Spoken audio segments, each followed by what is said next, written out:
안녕하세요. 그동안 또 잘 지내셨는지요?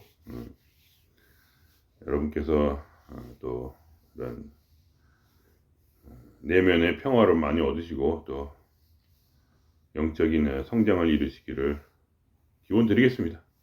왜냐하면 저희 삶이란 거는 참 어려워요. 어렵다는 게 별게 아니고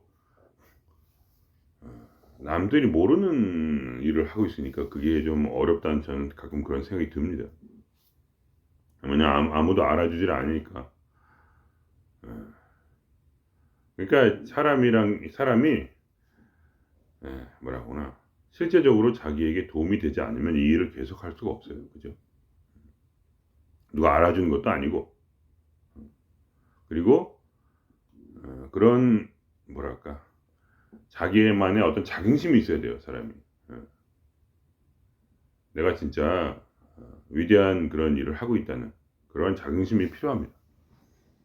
그렇지 않으면 돈 되는 것도 아니고 누가 알아주는 것도 아니고, 그러니까 자포자기하게 되기 쉽죠.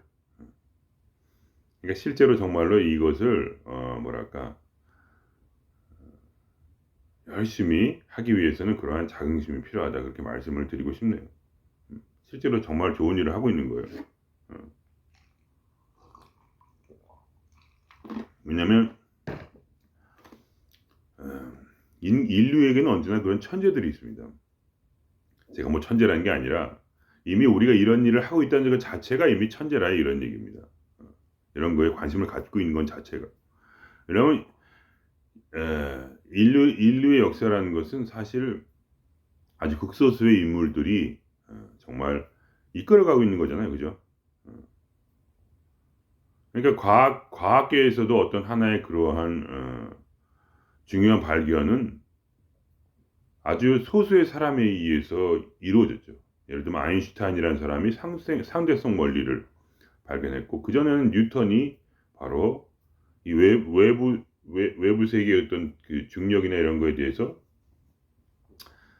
발견했고, 그리고 나서 또 유명한 존, 이름 잊어버린다. 하여간 그 유명한 그런 또 과학자들이 또 새로운 어떤 뭐라고나 상대성 이론은 이제 아인슈타인이고 양자역학을 개발했죠. 한 100년 전쯤에. 그러한 것을 사용해서 트랜지스터를 만들었고, 라디오를 만들었고, 뭐 컴퓨터를 만들었고, 다 이제 양자역학에 발견해서 또 온 그러는 인류의 문명이 됩니다. 그죠? 산업혁명이라는 것도 사실은 기계를 처음에 어떤 사람이 만들었기 때문에, 처음에 만든 게 방직기계였죠. 방직기계가 시작되었고, 그 이후부터 완전한 그 기계로서의 산업혁명이 일어나면서 인류 문명은 완전 새로운 단계로 비약적으로 도달했죠. 그러나 모든 사람이 그렇습니다. 처음에 그 선각자들은 어떠한 사람도 그 사람의 어떠한 그 지혜와 천재성을 이해하지 못했습니다.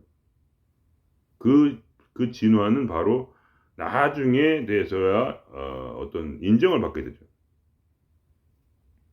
그러한 역사적인 그런 걸 보면 우리가 알 수가 있어요. 그러니까 우리가 하는 이런 일이라는 것은 남들은 이해하지 못합니다. 대부분의 사람 99.9%는 이해하지 못하고 단지 아무리 많이 들여다봐도 0.1% 정도의 사람만이 이러한 일에 의미를 갖고 일을 하는 것이죠. 그러니까 너무 그렇게 우리가 허무하다 이런 것이 시시하다 이렇게 생각하지 마십시오. 이것은 나중에 어떤 뭐라고나 인류의 성장의 어떤 그런 기폭제가 될 것입니다. 그거 사실 지금까지도 벌써 종교라는 지금 두 가지 종교, 불교와 어떤 그러한 기독교, 이러한 것들이 그동안에 이제 어떤 인류 문명을 상당히 이끌어 왔고요. 그러나 우리는 그걸 이제 초월할 때가 되었죠. 지금은 이제 새로운 종교를 벗어나서 우리가 어떤 명상이나 이런 식으로의 말로서 그걸 초월하고 있죠. 그거를 한 단계 뛰어넘기 위해서 지금 가고 있는 것입니다.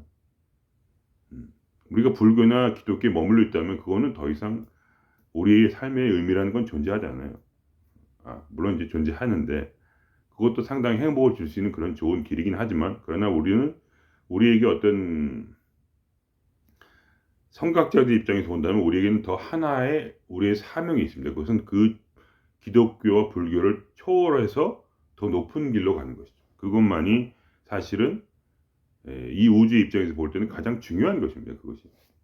그리고 그것이 인류의 문명을 선도하게 될 것이에요. 지금의 우리의 이제 우리들은 소수이죠. 우리같이 이런 생각하고 있는 사람들은 소수이지만 그것이 산업혁명과 같은 그런 것을 이끌 것이다. 뭐 크게 안 돼도 좋죠. 뭐 크게 이루지 않아도 좋지만 어쨌든 간에 인류 우주 전체의 어떤 영적 진화를 이룰 것이다. 이렇게 말씀드릴 수 있죠. 너무 거창합니다만 어쨌든 뭐 목표는 크게 가질수록 좋지 않겠습니까? 그런 얘기입니다. 그러니까 우리는 뭐라 하나 이미 모든 것을 알고 있어요. 우리 내면에 그 모든 것들이 집약되어서 인간 안에 다 저장되어 있습니다. 우리는 인류 문명의 어떤 그런 영적인 그런 진화를 함께 이루어온 이제라고 할 수 있고, 그리고 그것이 우리 안에서 계속해서 지금 쌓여져 가고 있는 것이죠. 그래서 지금 다시 한번 제가 오늘 말씀드리고 싶은 건 뭐냐면 바로 지혜가 모든 것이다 이런 얘기입니다. 왜냐하면 우리가 지혜로서 알았기 때문이죠. 인간이란 것은 단순히 인간이 아니고 그것은 어떤 뭐라고 하나 어떤 우리 내면의 본질이 계속적으로 영적 진화를 이루는 것이라고 할 수가 있고요. 빛이 엄청 얼굴 갑자기 때리네요. 정말 이 지혜라는 빛과 같아서 결국은 자신이 누구인가에 대해서 알려줍니다. 우리 먼저 자기 자신을 알아야 돼요. 특별히 자기 자신의 어둠을 알아야 됩니다. 이것이 가장 중요한 거예요. 왜 어둠을 알아야 되냐면 그것은 바로 어둠이란 게 별게 아니에요. 어둠을 또 무의식이라고도 할 수 있죠. 무의식이란 건 이제 프로이트와 융이 이제 말한 건데 우리 안에는 우리가 보기 싫어하는 것들이 억눌려져 있다는 얘기입니다. 그것을 방어기제라고 하는데 보통 자기가 너무 혐오스러운 인간으로 인식되지 않기 위해서 내가 마음에 안 드는 것들을 전부 다 내 속에다 눌러놓고 잊어버린다는 얘기예요. 인간에게 그런 능력이 있다는 얘기입니다. 잊어버릴 수 있는 능력이 있다. 그러나 잊어버려지지가 않는다는 얘기예요. 그래서 그 내가 혐오하는 모든 것들이 내 안에 억눌려져 있고 그것은 이제 내면 아이라든가 아니면 어떤 여러 가지 방어 기제라는 그런 이제 심리학적 용어를 통해서 우리가 숨겨져 있고 우리가 그거를 찾아내어서 나 자신과 통합하는 과정이야말로 바로 모든 문제를 해결할 수 있는 방법이다 이런 얘기죠. 왜냐하면 나를 알아야 먼저 지피지기여야 백전백승이다 이런 말이 있는 것처럼 나의 장점과 단점을 완벽히 알게 되면 그때 남을 이해할 수 있는 길이 열립니다. 그래서 인간관계에 대해서 아주 다른 어떤 그런 놀라운 아주 피스풀하고 아주 잘 이렇게 할 수 있는 그런 길이 열리는 거예요. 인상만사가 사실은 결국 인간관계가 중요한 거예요. 그죠?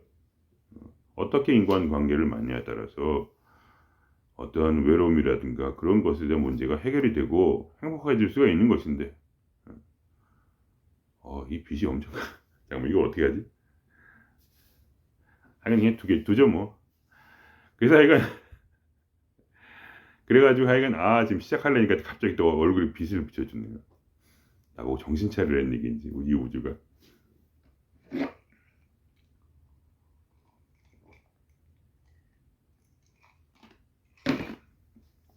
그래서 우리가 이 내면을 나의 내면의 어둠을 알게 되면 결국 상대편의 마음의 어둠을 알게 될 수밖에 없어요. 물론 전체적으로 인간이랑 똑같지는 않습니다만 베이직이 비슷하단 말이죠. 인간이라는 어떤 그러한 한계 때문에 제가 저번에 말씀드렸죠. 인간에게는 세 가지의 목소리가 있다고. 세 가지의 자아 분열 상태가 있다는 거죠. 그래서 특히 어둠이라는 자아 분열 상태. 내가 나이지만 억눌러 놓고 내가 잊어버린 나죠. 이것을 알아서 통합시킬 때, 그러니까 융이 한 말이 이겁니다. 무의식을 의식화시켜라. 그러면 모든 문제가 풀린다. 이것이 융이 한 말이죠. 그러니까 우리가 무의식을 끄집어내서 그거를 볼 수 있는 그 빛이 필요한 겁니다. 그 빛은 나 자신으로부터 오는 것이 아니라 바로 오늘의 주제인 바로 지혜, 빛에 관한 얘기입니다. 이 빛은 엄청난 거예요. 엄청난 겁니다. 이것이 가지는 가치라는 것은 말로 할 수가 없어요. 왜냐하면 모든 사람들은 아주 비슷한 경험을 할 수도 있어요. 제가 고생을 했다지만 저보다 더 고생을 한 사람도 많겠고, 부처님, 예수님보다 더 힘들게 산 사람도 있을 것이고, 더 멋지게 산 사람도 있을 것입니다. 그러나 왜 그러한 성인들은 놀라운 지혜에 이르렀는가, 그리고 진정한 마음의 평화를 얻었는가 하는 문제죠. 그것은 바로 그 지혜에서 왔다는 거예요. 지혜라는 것은 모든 인류에게 공통적으로 비춰진, 어둠에 비춰진 빛입니다. 우리 안에 어둠이 있고 그 빛을 이 어둠을 빛이 지금 비추고 있는데, 근데 그 빛을 경험을 하지 못하고 단지 어둠이 어둠 그대로 있을 때는 어떻게 됩니까? 새로운 일을, 새로운 삶을, 새로운 지혜를 이끌어낼 수 없겠죠. 그러니까 우리의 삶에 변화를 주려면 새로운 경험이 필요합니다. 그죠? 우리가 예를 들면 외국에 나가 살아보십시오. 그러면 어떻게 됩니까? 거기에서 새로운 이데올로기와 새로운 생각과 새로운 문화가 따로 있습니다. 그죠? 한국에서는 고독사라는 말이 있지만 여기 스웨덴에 오시면 고독사라는 말이 당연히 없죠. 왜 그렇습니까? 여기 사람은 혼자 죽어야 된다는 그런 확실한 인식을 가지고 있기 때문이죠. 혼자 죽지 않는 것이 바로 이해할 수 없다는 것입니다. 왜 그런 생각을 하느냐 그러죠. 제가 많지는 않지만 몇 명에게 물어봤어요. 고독사라는 게 의미가 있냐니까, 사람은 원래 혼자 죽는 것인데 도대체 그게 무슨 의미인지 자기는 모르겠다는 거예요.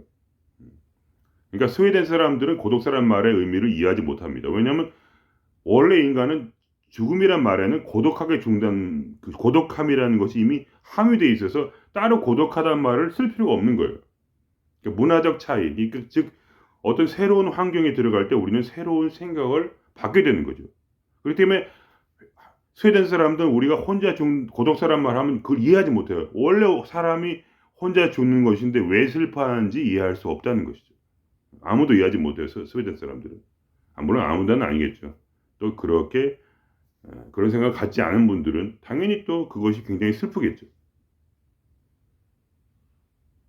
그런 얘기입니다. 그러니까 우리가 새로운 나라에 가서 사는 것만 해도 벌써 우리 삶이 바뀌어질 수가 있어요. 우리의 생각과 우리의 어떤 그러한 내면이 바뀌어질 수가 있는데, 우리가 빛이라는 것이 우리 안에 들어올 때 이 빛이 비춰지고 있지만 아무도 인식하지 못하죠. 왜냐하면 이 세상의 어느 누구도 자기의 내면을 바라보지 않기 때문이죠. 단 한 번도 인간은 자기의 내면을 바라보지 않습니다. 그래서 내면을 바라보지 않기 때문에 빛이 있다는 것조차도 몰라요. 99.9%는 그렇습니다. 그렇다고 해서 그분들을 무시하는 것이 아니에요. 우리는 존중해야 됩니다. 인간을 존중해야 돼요. 당연히 사랑하고 존중하는데, 그런 문제가 아니고 그냥 그렇게 말하자면 기형아가 돼버린 기형아. 인간은 원래 빛을 가지고 있는 존재인데 그것을 사용하지 않는 어떤 그런 인간의 예를 들면 팔 하나를 사용하지 않는 것과 같죠. 정확히 얘기하면 머리를 사용하지 않는 것 같습니다. 그래서 제가 자꾸 사고력 얘기를 하는 거예요. 그거를 약 올리려고 하는 것이 아니라 실제로 우리의 인간의 가장 위대한 무기인 사고력이라는 것은 바로 상상력에서 나온다는 거예요. 상상력. 상상력을 주는 것은 무엇입니까? 바로 우리의 빛입니다. 상상력이라는 게 뭡니까? 우리가 이해할 수 없는 것을 체험케 해주는 도구예요. 어떤 뉴턴이 사고가 떨어지는 것을 보고 만유 인력의 법칙을 발견한 것처럼 우리 안에는 그러한 능력이 있습니다. 새로운 아이디어를 샘솟듯이 끄집어낼 수 있는 능력이 있어요. 그리고 가장 중요한 빛의 능력은 뭐냐? 바로 이 우주의 원리를 가르쳐줘요. 이 우주가 어떻게 만들어졌고 어떻게 구성되어 있는가를.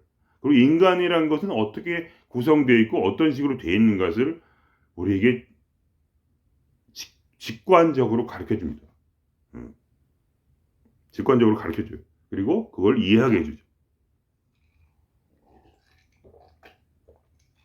그래서 우리가 이 빛을 받게 되면 어떻게 됩니까?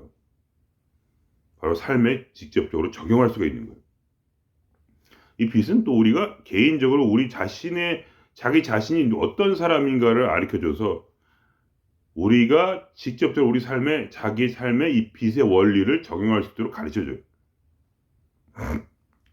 그 빛은 지금도 계속해서 저에게 비춰주고 있어요. 단지 어느 누구도 그 소리를 듣지 않고 자기 사고력에 문을 닫고 자기 상상력과 직관력을 닫음으로써 완전히 이 자기의 삶 속에 함몰되어 무엇 때문에? 자극을 위해서, 즉 욕망의 추구를 위해서 자기를 행복하게 만든다는 오직 그 감각적 추구. 그러니까 지성을 완전히 배제한 채.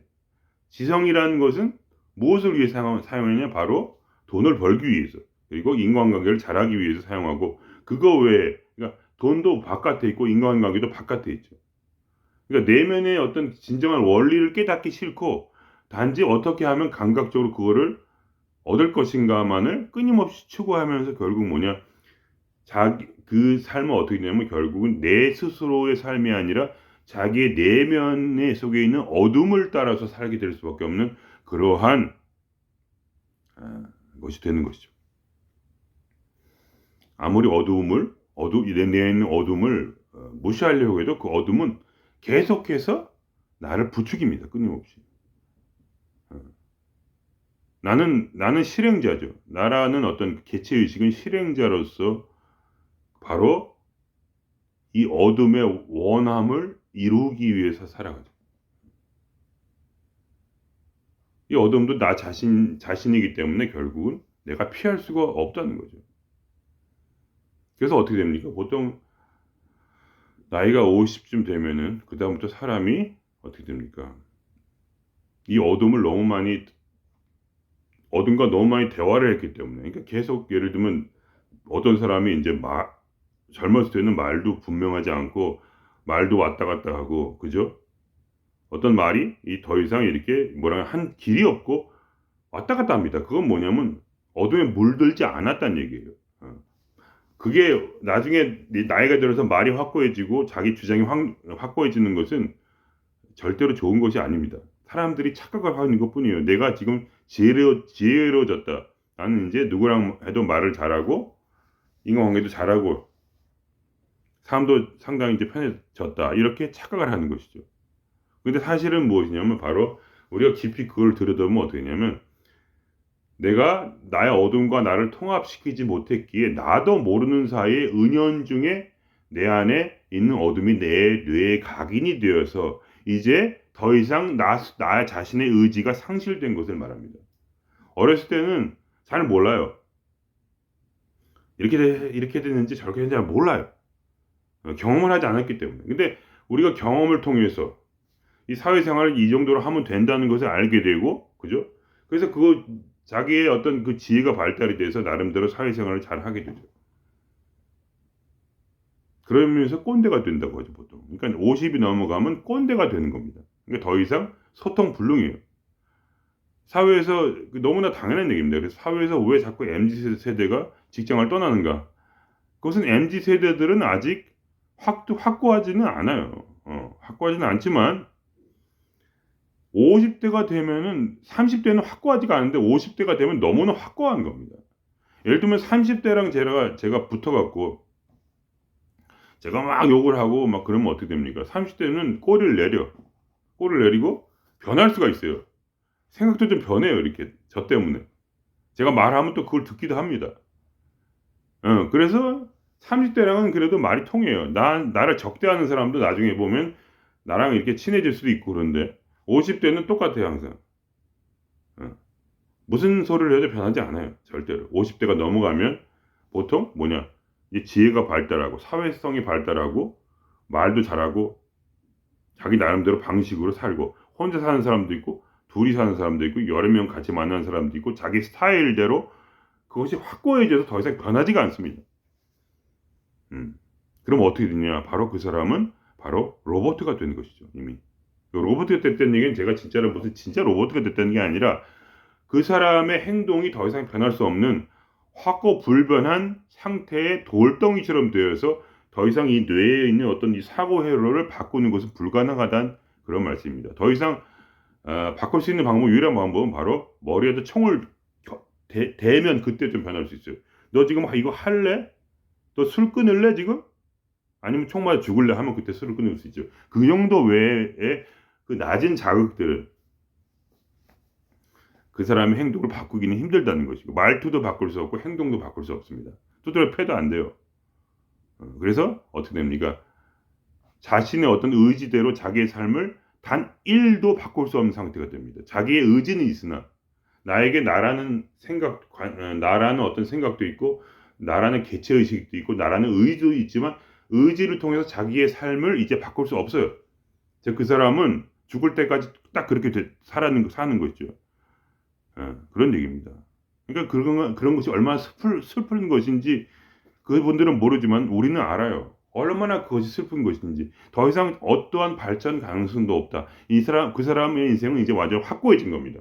확고한 사회성과 확고한 말투와 확고한 지식과 확고한 것이 있어서 꼰대가 되어서 젊은 사람들은 아예 상대도 할 수 없는 그런 사람이 되죠. 그렇게 혼자가 되어가는 거죠, 말하자면. 그래서 이제 외로워지는 것이고. 그렇지만 뭐라고 하나 자기는 깨닫지 못하죠. 자기는 잘 살고 있다고 생각하죠. 그러다가 이제 한국에서 흔히 말하는 대로 고독사라는 얘기가 슬슬 나오는 겁니다. 옳다 그르다 이런 문제가 아니에요. 제가 말하는 것은 변할 수 없다는 얘기입니다. 자기 의지에 따라서 자기를 이렇게 바꿀 수가 없다는 얘기예요. 그래서 그렇게 되면 어떻게 되냐면 더 이상 자기의 내면을 들여다보지 않습니다. 무슨 일이 생겨도. 그때가 되면 이미. 그러니까 젊었을 때는 자기의 내면을 바라볼 수 있는 의지가 있으면 그게 할 수 있어요. 그러나 나이가 50이 넘어가면 그걸 할 수 없습니다. 그러니까 영적으로는 구원 불가능이라는 얘기죠. 그러나 그분들은 그대로 살게 두면 돼요. 존중하면 절대로 무시하지 마세요. 일부러 그런 게 아니에요. 그냥 예를 들면 이렇게 말할 수 있어요. 이 삶 속에서 그런 역할을 받은 것뿐이에요. 그 역할대로 우리를 위해 살아가도록. 왜냐하면 우리에게는 이런 환경이 필요하거든요. 환경. 꼰대를 만나는 환경이 필요해요. 우리를 바꾸기 위해서. 우리는 우리를 바꿔야 되니까 계속해서. 우리는 어떻게 됩니까? 모든 삶 속에서 이 빛이 우리에게 비춰지는 그 빛을 따라 우리는 우리의 삶을 실험해야 돼요. 그리고 계속해서 진화해야 돼요. 계속해서. 어떻게 하면 더 하면 행복해질 수 있는가? 어떻게 더 하면 더 자유로워질 수 있는가를 연구할 수 있는 것이죠. 그래서 그런 분들을 만날 때 우리가 별로 스트레스를 받을 이유가 없습니다. 꼰대를 만날 때 스트레스 받을 이유가 없다는 얘기가 무슨 얘기냐면 여러분이 어떤 하나의 컴퓨터를 두고 어떤 하나의 프로그램이 있어요. 프로그램이 있다 쳐요. 그죠? 이 프로그램은 업데이트가 안 되는 프로그램이에요. 그래서 그 어떤 것을 할 수가 없어요. 그 사람은 그런 다른 어떤 것을 할 수가 없습니다. 그 프로그램은요. 항상 똑같이 작동해요. 그러니까 그 한 사람의 뇌가 하나의 완벽히 완성된 더 이상 업데이트가 안 되는 프로그램이 되었다고 해서 그거에 대해서 화낼 필요가 없다는 얘기입니다. 내가 어떤 말을 하냐에 따라서 그 사람의 반응은 또 항상 똑같아요. 100%. 99.9%가 똑같다는 말입니다. 최소한으로 쳐도 95%. 과학적으로 쳐도 한 사람의 생각은 95%는 똑같고 5%의 가능성이 있다고 얘기해요, 보통. 근데 나이가 50이 넘어가면 그것도 힘들다는 얘기죠. 왜냐하면 인간이란 건 자기의 경험에 따라 맞게 살 수가 없는 겁니다. 자기의 경험의 전부는 바로 뭡니까? 이 자기 인생이겠죠. 그러나 우리의 경험의 전부는 뭡니까? 바로 이 인생을 포함한 우리의 빛입니다. 우리는 빛을 경험해야 돼요. 그러니까 계속해서. 빛이라는 존재, 우리 안에 있는 그것을 경험해야 돼요. 그것을 경험하지 못하면 상상력도 없고 뭡니까? 지혜도 없으며 발전 가능성도 없다는 얘기입니다. 인간은 자기의 외부의 삶에 함몰될 수밖에 없기 때문에. 그러니까 여러분이 부자가 되지 말라는 얘기가 항상 아닙니다. 저는. 제가 이런 얘기를 한다는 것이 어떤 터부스러운 행위를 하지 말라는 얘기가 전혀 아니에요. 여러분이 제 말을 그렇게 생각하시고 저 사람은 왜 뭐 돈 벌지 말라는 얘기인가 그렇게 착각하신다면 그건 여러분의 책임이지 제 책임은 아닙니다. 제 얘기는 그거예요. 여러분께서 돈을 벌려면 왜 벌어야 되는지 이유를 아시고 벌으라는 얘기시고 제 말은. 그게 진짜 왜 필요한지 알고 벌으시라는 얘기지 그것이 필요 없다는 얘기가 아닙니다. 모든 사람에게는 다른 정도의 양의 부가 필요해요. 저에게는 그렇게 많이 부가 필요하지 않은 것처럼 어떤 다른 분에게는 부를 사용하기 위해서 더 많은 부가 필요합니다. 그건 당연한 거예요. 모든 사람에 대해 획일적으로 제가 어떻게 하라고 말씀드리는 무슨 도덕 가치를 얘기하는 게 전혀 아닙니다. 저는 한 당 0%의 도덕 가치도 없습니다. 저에게는. 도덕이라는 아예 생각하지도 않아요. 저는 그런 걸 중요하게 생각하지 않아요. 도덕 따위를. 어떤 터부시 되는 그런 금지의 얘기를 0%도 하지 않습니다. 절대로 하지 않아요. 그런 얘기는. 하지 말라는 계율을 얘기하는 것이 아닙니다. 그런 것은 존재하지 않는다고 저는 믿습니다. 모든 사람은 자유롭게 살 권리가 있어요. 절대로 제가 뭘 하지 말라는 얘기가 아닙니다. 제가 하지 말라고 얘기할 때는 무슨 얘기입니까? 그걸 해보니까 나를 괴롭히더라 그것이. 그 얘기예요 저는. 고통이 되기 때문에 하지 말라는 얘기죠. 돈을 많이 벌지 못할 저같이 예를 들면 쫌생이가 돈을 너무 많이 가지게 되면 불안해요. 또 누굴 도와줘야 되나? 귀찮은데. 뭘 도와줍니까? 귀찮게 그거를 자꾸. 돈이 많이 있으니까 도와줄 수 있는 건데 저는 돈이 딱 제가 먹고 그냥 뭐 집 월세 내고 이거 다지 뭐 아무것도 없어요. 자식들도 먹여야 되니까 또 다 그리고 입으로 들어가고 없어요. 저는 돈이 없는데 이게 얼마나 행복한지 몰라요. 저는. 왜냐면 뭘 가진다는 것은 또 뭐 어떤 책임론을 얘기할 수가 있는 거니까 돈이 많으면 돈을 좀 또 써야 되죠. 쓰기가 싫으니까 저는 귀찮아서. 저 같은 사람도 있는 거예요. 돈 쓰기가 싫은 사람. 그 머리를 굴려야 되니까 자꾸 그거에 대해서 생각하기 싫으니까요. 돈 쓰는 거에 대해 생각이 정말 싫어요. 그냥 물건 사고 싶은 거 몇 개 사면 되지 그냥. 그게 다지. 돈을 누가 준다 그래도 안 받아요 저는. 돈이 많아지면 안 되니까. 돈이 저도 알아요. 지금 돈을 얼만큼 100만 원, 200만 원 더 벌 수 있는 길을 알아요. 그지만 그걸 하지 않습니다. 왜냐면 그게 많아지면 그냥 그걸 또 거기에 대해서 돈을 어떻게 쓸지 생각을 해야 되니까 그게 너무 싫은 거예요 제가. 제 말이 이해가 안 되시지만 저 같은 사람도 있어요 이 세상에는. 여러 가지 종류의 인간이 있습니다. 그러니까 저 입장에서는 돈 그거 뭐하러 버냐 이런 얘기 할 수 있지만 어떤 분에게 있으면 돈 버는 거 중요하면 그걸 해야죠 당연히. 그런 얘기입니다. 근데 저는 제 나름대로 저에게 행복한 것은 그런 거기 때문에 얘기해 드리는 거예요. 뭘 가지게 되면 그게 복잡해진다는 거예요. 예를 들면 제가 포르노 같은 걸 안 보는 이유가 있어요. 옛날에는 봤었는데 포르노를 보면 어떻게 됩니까? 포르노 보지 말라는 얘기가 아닙니다. 절대 오해하지 마세요 제발. 저는 종교주의자도 아니고 계율주의자도 아닙니다. 저는 자유주의자. 그걸 보게 되면 어떻게 되냐면 여기에 뇌에 각인이 되는데 무엇이 각인되냐면 그 모든 장면들이 각인이 돼요. 왜냐하면 포르노라는 건 너무 재미있기 때문에 인간에게 포르노는 굉장히 재미있는 것입니다. 그죠? 그렇기 때문에 각인이 뇌 속에서 강하게 각인이 돼서 결국 나중에 변태가 됩니다. 어쩔 수 없이. 또 동성연애를 할 수 있는 그런 베이스가 될 수 있어요. 물론 이것 때문에 동성 얘기를 한다는 건 아니지만 충분히 가능성이 있는 얘기예요. 왜냐하면 나는 그러니까 남자 여자가 섹스하는 걸 보게 되면 남자는 남자의 성기도 봐야 되고 여자는 여자의 성기도 봐야 되죠.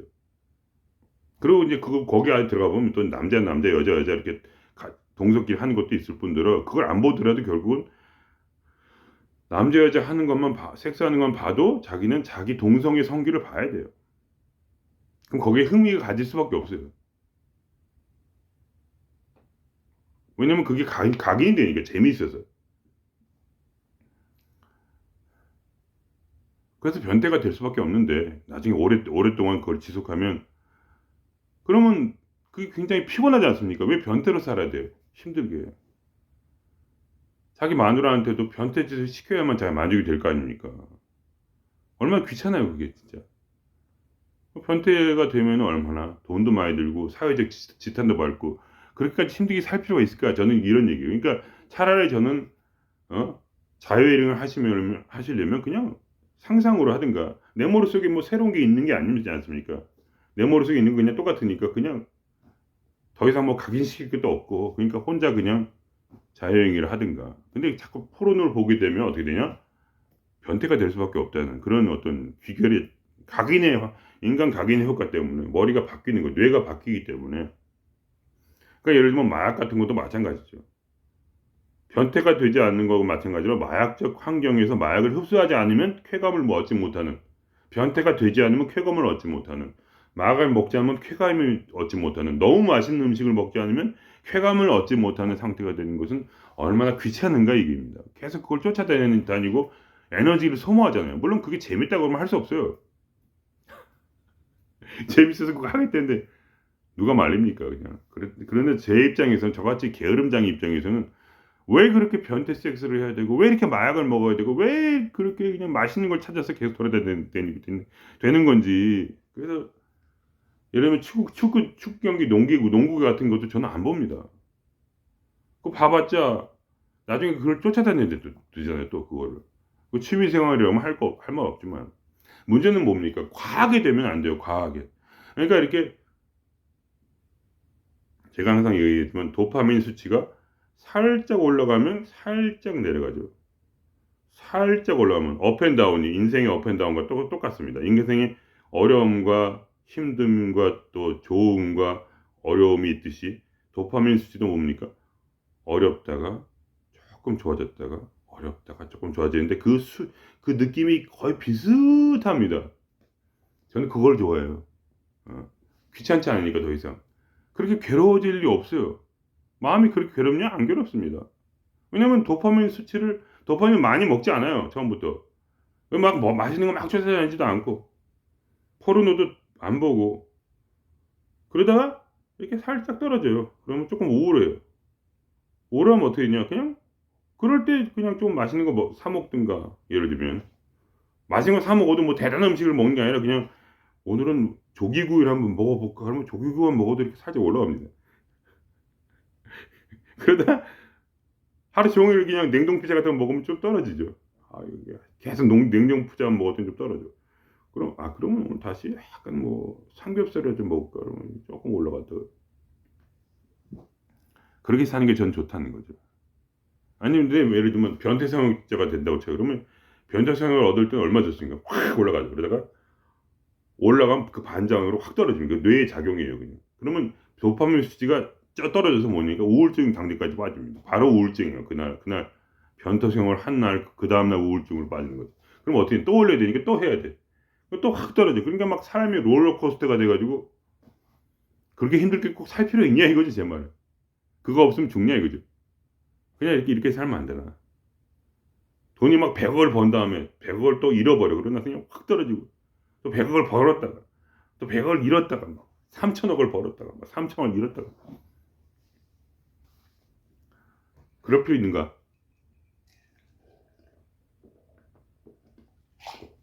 저는 저에게 맞는 지혜를 찾은 거예요. 누가 그렇게 살려면 또 살겠죠 어떤 사람은. 저는 못 살아요. 스트레스 받아가지고. 저는 조용히 이렇게 사는 게 좋습니다. 힘들 때는 그냥 밖에 나가서 나무라 좀 들여다보고 나무만 봐도 얼마나 좋은데요. 가만히 있어 보세요. 얼마나 좋은지 모릅니다. 저는 가만히 있음으로써 수십 배의 기쁨을 얻어요. 다른 그런 이렇게 올라간 사람보다. 왜냐하면 아무것도 없는 상태에서 얻는 내 안에 있는 그 진동수가 주는 기쁨이 있어요. 다른 식의 기쁨입니다. 이거 이렇게 타는 사람은 진동수가 주는 기쁨을 몰라요. 진동수란 건 뭡니까? 자기를 비우는 거예요. 비워야만이 올라가는 또 다른 진동수라는 게 있어요. 행복이라는 게 또 따로 있습니다. 그거는 더 떨어지지 않아요, 절대로. 그냥 혼자 와 올라갔다가 또 좀 낮아졌다가 합니다. 이렇게. 우 올라갔다가 또 좀 낮아졌다가 하지만 또 올라가요, 다시. 그 마음의 인간이 자기를 비움으로써 자기를 악기로 만들어 버리는 거죠. 완전히 비워서 빛이 나를 연주하도록 악기로 만들면 내 안에 있는 빛이 나를 저절로 임재, 그러니까 예를 들면 이 현존이 나를 저절로 붕 뜨게 만듭니다. 엑스터시를 줘요. 그것은 마약이 주는 엑스터시와는 다릅니다. 편안하죠. 편안하면서도 기쁜 거. 그렇게 됨으로써 그렇게 되면 어떻게 되냐면 올라갈 땐 확 올라가지만 떨어지질 않아요, 별로. 떨어지는 게 별로 없어요. 떨어질 때, 전 어떨 때 제가 떨어지냐면 너무 피곤해가 떨어져요. 심리적 충격이 준다기보다는 몸이 너무 피곤하니까. 너무 과도한 제가 노동을 하기 때문에. 근데 저는 저를 그냥 둡니다. 노동 가운데서. 왜냐면 제게 노동이 필요하는 걸 알기 때문에 저 같은 스타일은. 스트레스도 많고 이런 스타일은 이렇게 우울하고 이런 스타일은 좀 일을 많이 해야 돼요. 또 그래야만이 사람이 살 수 있으니까. 움직이지 않고 밥 한 번 먹으면 죽는 거죠. 죽기 싫으면 밥 먹고 움직여야 돼요. 그러면 삽니다. 오래 살아요. 복잡하게 먹을 필요 없어요. 몸에 좋은 거. 한 가지만 먹어도 돼. 사람이 한 가지만 먹으면 좋은 점이 뭐냐면 소화가 잘 돼. 여러 가지 먹으면 소화가 안 돼요. 왜냐면 그 소화에 따른 아밀라제와 그리고 소화 요소와 소화액 같은 것이 균일하지, 갑자기 이렇게 들쑥날쑥 할 수가 없는데 하나 음식을 먹고 과일을 먹은 다음에 고기를 먹으면 어떻게 됩니까? 과일이라는 것은 그거를 필요한 소화 요소가 이미 분비되어 있는데 고기가 들어가면 그 소화 요소를 고기를 소화를 못 시키죠. 그게 뭐냐? 하루에 한 끼만 한 가지만 먹어도 또 굉장히 소화가 잘 돼서 또 몸이 좋아지는 그런 효용이 있습니다. 단순히 그게 가난해서 한 가지만 먹는 게 아니에요.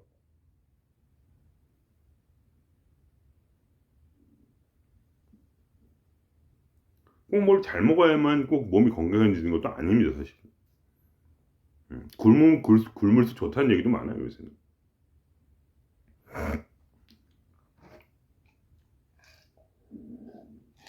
오늘 뭐 이렇게 신변잡기적인 말을 많이 했지만, 그러니까 제 결론은 그것입니다. 바로 내가 그대로 나를 그대로 두면 나는 50세의 로봇가 된다. 그리고 그 이후에는 어떠한 역적 성장도 99%의 사람은 거의 불가능합니다. 1%의 사람은 어떻게 되냐? 갑자기 큰 일을 당해서 아주 뒤지게 쳐맞으면 그때 변합니다. 그러니까 인간의 어떤 어둠이라는 것은 단 한 가지 방식으로 변해요. 바로 두들겨 맞는 것이에요. 그러니까 암에 걸린다든가 뭐 이런 방법이 있고, 그거 외에 다른 방법 뭐가 있냐면 바로 얻는 게 지혜를 만나는 것이에요. 그러니까 여러분께서 지금이라도 지혜를 만나시면 돼요. 그냥 50이든지 60이든 상관없어요. 왜냐하면 사람이 새로운 환경에 내가 들어가야 돼요. 내가 지혜를 만나는 것은 바로 뭐냐? 우주의 중심으로 내가 들어간다는 얘기예요. 지혜를 만난다는 것은 뭐냐? 바로 내가 이 삶의 모든 원리를 깨닫는다는 얘기입니다. 그래서 그것은 종교를 뛰어넘어요, 항상. 종교라는 것은 이미 고착화되어 있는 바로 뭐냐? 거기에 빛이 있지만 동시에 어둠이 같이 있어서 빛과 어둠을 분별할 수 없는 자들의 믿음의 세상이에요. 그러니까 예를 들면 지금 이스라엘 뭐 거기다 싸우지 않습니까? 그죠? 왜 싸웁니까? 종교 때문에 그렇죠. 이미 종교라는 것은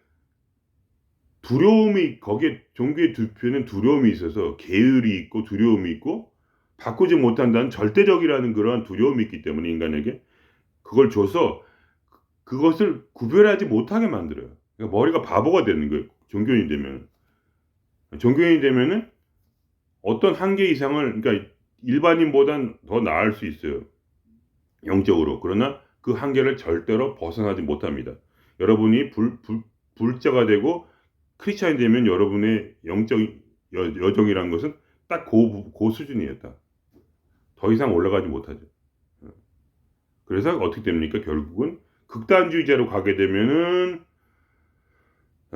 그러한 이제 지금 전쟁하는 그런 무리처럼 되고, 그거 절대적으로 너무 좋아하니까 그 신앙을. 이스라엘 사람들이 3,000년 전에 그 시온주의가 그때 시온주의가 아니었고 바로 솔로몬 시대의 그런 찬란한 영광의 하나된 통일 이스라엘 3,000년 전에 그것을 기원전 그 3,000년 전의 얘기를 지금 새로 로비 활동, 돈의 로비 활동을 통해서 EU의 허락을 받아 팔레스타인의 땅을 뺏었죠. 3,000년 만에. 그 정도로 무서운 겁니다. 그 어떤 신앙이란 거. 거기에서 벗어나지 못하죠. 전 하나의 민족이 3,000년 동안에 원이라는 것을 그 바로 시온이 있는 그 시온산이 있는 그 이스라엘의 젖과 꿀이 흐르는 땅인 가나안에 다시 들어가는 겁니다. 그리고 그렇게 무서운 거예요. 그게 무슨 의미가 있습니까? 아무런 의미도 없을다고는 할 수 없겠죠. 물론 그분들도 살아야 되니까 어떤 이제 그분들도 집이 있어야 되고 그분들도 살아야 되니까 당연히 그 의미가 있는데 제 말은 그 생각이 무슨 의미가 있는 거죠. 그냥 거기 말고 딴 데 가서 살아도 되는데 사실. 종교라는 것은 정말 사람을 바보 천치로 만들어 버리죠. 왜냐하면 그 이상 그 밑에 있는 어떤 영적 지혜가 분명히 있습니다. 그러나 그 카테고리 안에 집어넣어요. 그래서 여러분이 불자가 되고 크리스찬이 되면 여러분의 영적 선장은 더 이상 기대하기 어렵습니다. 그래서 지금 새로운 이 세상에 명상이라는 지금 우리가 하고 있는 명상이라는 어떤 그러한 분야로 지금 우리가 나온 거예요. 그러니까 여러분이 이 안에 머무르시면 안 돼요. 이것도 절대로. 우리를 한계짓는 것은 하나뿐입니다. 그것은 바로 빛이에요. 우리 안에는 그 빛 외에는 절대로 어떠한 것도 단정 짓지 마세요. 여러분이 단정 짓는 순간 여러분의 영적 진화는 끝납니다. 행복의 길은 거기서 끝나는 거예요. 크리스찬과 어떤 그런 부처 이러한 쪽으로만 딱 가게 되면 거기에서 그 행복의 길이라는 것은 스톱되는 거예요. 제가 종교만 얘기하는 게 아닙니다. 예를 들면 양자역학에 철저히 빠지시고 그럼 그 옛날에 그 유명한 아인슈타인도 자기가 생각한 상대성 이론에 벗어나는 양자역학을 받아들이지 않았어요. 그거 진리임에도 불구하고 아인슈타인은 아무리 뛰어난 인간이라 해도 자기가 개발한 상대성 이론을 벗어나는 그 양자역학을 받아들이지 않고 자기는 과거의 유물이 되어 죽었습니다. 아무리 상대성 이론이 뛰어나도 아무리 하나의 종교가 뛰어나도 하나의 생각은 결국 그 시대의 정신에 불과할 뿐 거기에서는 항상 더 높은 곳으로 나아가는 진화의 길이라는 그때도 양자역학의 길이 아인슈타인이라는 천재 앞에 놓여있는데 그 사람은 자기의 상대성 이론을 자기의 종교로 끌어안고 과거의 유물로 사라졌습니다. 아무것도 결국은 진정한 진리의 길을 자기가 가지 못한 채 거기서 끝난 거예요. 그러한 길을 우리가 종교인이라는 이름으로 또는 어떤 과학이라는 이름으로 우리가 또 어떤 심리학인 이름으로 여러 가지 이름으로 우리가 그거를 자기를 가두어서 안 된다는 거예요. 우리는 이 현생 인류로서 우리는 새로운 이런 얘기가 재밌을지 저는 모르겠습니다. 저는 재밌어요. 한 단계 더 왜냐면 우리가 유일한 천재들이기 때문에 어느 누구도 할 수 없어요. 0.1%의 사람밖에 없다는 거예요. 이 삶에 이런 생각을 하는 사람, 자기 내면을 바라보고 자기 안에 빛을 만날 수 있는 어떤 그러한 기회를 얻은 자는 0.1%밖에 안 되고 전체 인류에서 이 인류가 바로 이걸 뛰어넘어야 되는데 지금 우리가 지금 원래 가지고 있는 그런 불교니 참선이니 기독교니 기도니 또 명상까지라도 우리가 여기에 머물러서 안 된다는 거예요. 이해가 되십니까? 이 참선하신 분들 중에 이런 분들이 많아요.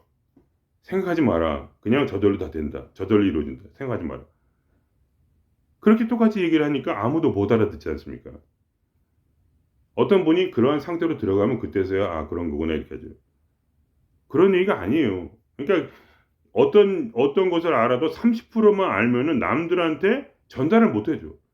90%는 알아야 그래 전달을 해주지. 30% 아무것도 모르면 된다. 그러면서 자기는 왜 얘기를 합니까? 아무것도 몰라야 됩니다 하면 얘기하면서 자기는 계속 설명을 해줘요.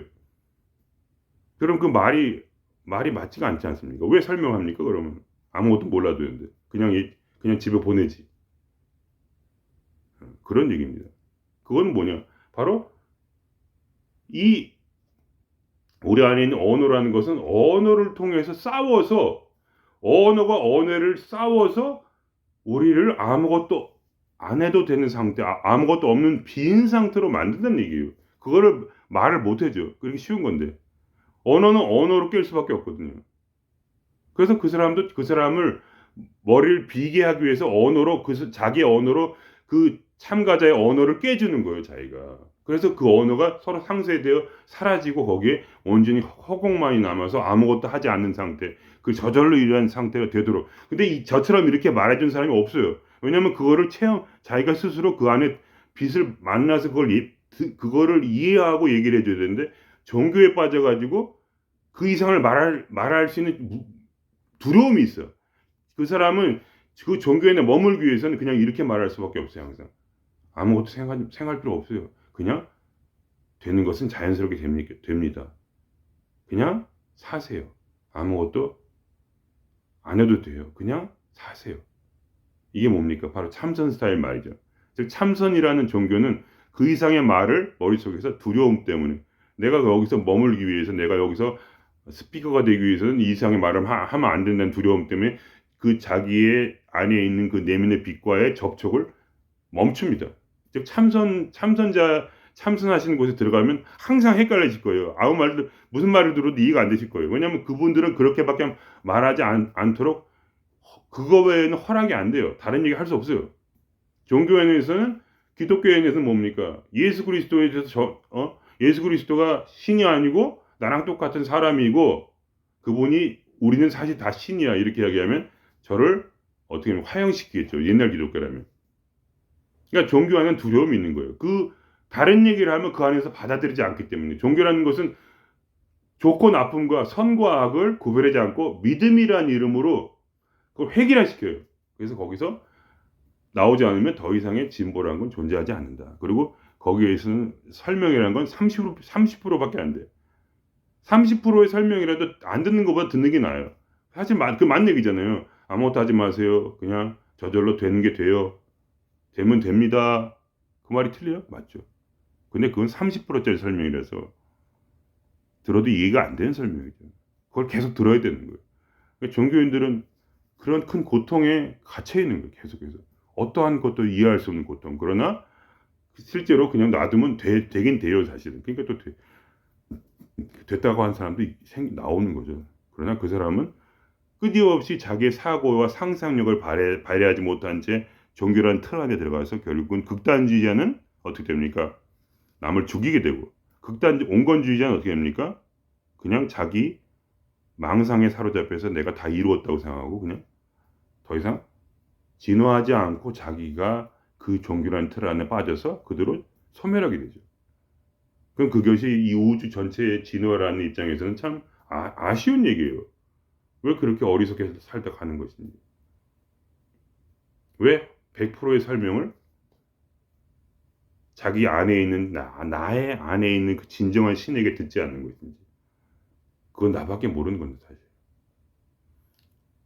내가 나에게 접속하게 되면, 내가 현존 안에 있게 되면 우리는 모든 것을 나의 모든 것을 알게 되고, 그리고 나의 어둠을 이해하게 되면 상대의 어둠을 이해하게 되고, 우주의 진리, 우주의 원리를 이해하게 되고, 그리고 나를 살아갈 수 있는 힘이 생기고 바로 에너지가 생긴다는 겁니다. 그런 삶을 왜 무시한 채 어떠한 것의 틀 안에 갇혀서 물질주의 틀에 갇히고, 과학의 틀에 갇히고, 외적 인간관계란 틀에 갇히고, 종교란 틀에 갇혀서 왜 자기를 괴롭히는 것인지 스스로 누군가 생각했으면 좋겠는데 그런 것은 불가능합니다. 이미 로봇가 되었기, 나이가 50이 넘어가면 로봇가 되기 때문이죠. 그래서 그런 분을 존중하세요. 그러나 그런 분들이 나를 위해서 귀중하게 사용되고 있다는 또 감사함을 가지기 바랍니다. 그렇지만 그런 분들을 만났을 때 스트레스 받지는 마세요. 왜냐하면 그분들은 로봇이라는 거죠. 로봇이라기보다는 뇌란 컴퓨터가 로봇화 되어서 하나의 프로그램이 작동되어서 더 이상 어떤 식으로 바뀔 수 없기에 그분은 모든 상황에 똑같이 대응하기 때문에 여러분이 상처받을 필요가 없어요. 그냥 그런 사람이기 때문에 그냥 돌덩이 보듯이 자연을 보듯이 하나의 프로그램을 보듯이 하나의 로봇을 보듯이 그냥 만나고, 여러분 욕을 먹을 때는 좀 먹고 그냥 싸우지 말고 그냥 지나가십시오. 문제가 안 됩니다. 어차피 내가 자존심을 걸 만한 그런 사람이 아니에요. 대화가 돼야지 내가 이기고 지고 있죠. 그분은 대화가 안 돼요. 이미 로봇입니다. 그러니까 존중하는 마음과 사랑하는 마음을 가지고 그 아픔을 이해하시고 한 번도 내면을 바라본 적이 없기에 단 한 번도 진리를 만나본 적이 없기에 단 한 번도 새로운 경험을 한 적이 없기에 새로운 상상력이 발달하지 못했고 사고력이 발달하지 못했고 어떠한 것도 생각할 수 없고 단지 눈에 보이는 그 현상만에 매몰된 채 이 현실에 중독되어서 다시는 마치 마약 환자가 마약 외에는 생각하지 못하듯이 그 사람은 현실이라는 가족, 친구, 물질이라는 이것에 완전히 함몰되어 다른 어떠한 것도 생각할 수 없고 그대로 자기 성격도 이제 이미 형성이 되어서 그거 외에는 할 수 없는 완전한 로봇 사이보그가 되었기 때문에 거기에 대해서 화내지 말고 불쌍한 마음으로 지나가시라고. 싸우지 마시고. 여러분이 근데 그거를 제 말대로 진짜 싸우지 말고 참아야지 이렇게 절대 하지 마십시오. 그것이 바로 종교라는 겁니다. 그것이 바로 틀이라는 거예요. 그게 아니라 내가 내 끊임없이 나의 어둠을 이해하십시오. 그러면 상대방의 어둠이 보입니다. 그때서야. 내 어둠을 이해하면 상대방의 어둠이 보이고 그때서야 그분을 당신은 마음 깊이서부터 가련하게 여기고 불쌍하게 여기고 더 이상 화가 안 납니다. 그때가 되세요. 일부러 화를 내지 말라는 게 절대로 아닙니다. 그죠? 저는 어떠한 도덕 법칙이나 계율이나 어떠한 확고한 믿음에 대해 말씀드리는 것이 아니라 바로 여러분에게 스스로 자기 자신을 공부하라는 그냥 그런 권유를 드리는 것뿐입니다. 이것이 전부입니다. 오늘은 여기서 마치겠습니다.